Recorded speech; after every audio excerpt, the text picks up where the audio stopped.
മുഖ്യമന്ത്രി വി.ഡി. സതീശന് സുരക്ഷയൊരുക്കിയ പോലീസുകാരും കോൺഗ്രസുകാരും തമ്മിൽ സംഘർഷം. സുരക്ഷയുടെ പേരിൽ ആലുവ പറമ്പയം ഭാഗത്ത് പാർക്ക് ചെയ്ത ബൈക്കുകൾ എടുത്തുമാറ്റാൻ പോലീസ് ആവശ്യപ്പെട്ടതാണ് സംഘർഷത്തിൽ കലാശിച്ചത്. ജോലി തടസ്സപ്പെടുത്തിയതിൽ 3 പേർക്കെതിരെ കേസെടുത്തു. അതേസമയം കോൺഗ്രസ് പ്രവർത്തകരായതിനാൽ പേര് രേഖപ്പെടുത്താതെയാണ് കേസ് രജിസ്റ്റർ ചെയ്തതെന്ന ആക്ഷേപവും ഉയരുന്നു. നെടുമ്പാശ്ശേരി വിമാനത്താവളത്തിൽ നിന്നും ആലുവ ദേശത്തെ വീട്ടിലേക്ക് മുഖ്യമന്ത്രിക്ക് സുരക്ഷയ്ക്കായി നിന്ന പോലീസുകാരാണ് കോൺഗ്രസ് പ്രവർത്തകരുമായി സംഘർഷമുണ്ടാക്കിയത്. പറമ്പയം ഭാഗത്ത് പാർക്ക് ചെയ്ത ബൈക്കുകൾ എടുത്തുമാറ്റാൻ ആവശ്യപ്പെടുകയായിരുന്നു. സുരക്ഷാ ഭീഷണി ഇല്ലാതിരുന്നിട്ടും പോലീസ് സ്വീകരിച്ച നടപടി കോൺഗ്രസ് പ്രവർത്തകർ ചോദ്യം ചെയ്തു. അതോടെ പോലീസും കോൺഗ്രസ് പ്രവർത്തകരും വാക്കുതർക്കത്തിൽ ഏർപ്പെടുകയും കയ്യാങ്കളിയിൽ കലാശിക്കുകയും ചെയ്തു. ജോലി തടസ്സപ്പെടുത്തിയെന്ന കാരണത്താലാണ് ശ്യാം, റെനീഷ്, അഖിൽ എന്നിവരെ കസ്റ്റഡിയിലെടുത്തത്. ശ്യാം UDF ഭരിക്കുന്ന ചെങ്ങമനാട് പഞ്ചായത്ത് ഡ്രൈവറാണ്. 3 പേരും സജീവ കോൺഗ്രസ് പ്രവർത്തകർ കൂടിയാണ്.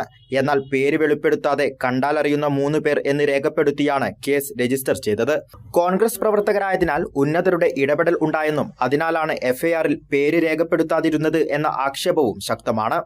കൈരളി ന്യൂസ്, കൊച്ചി.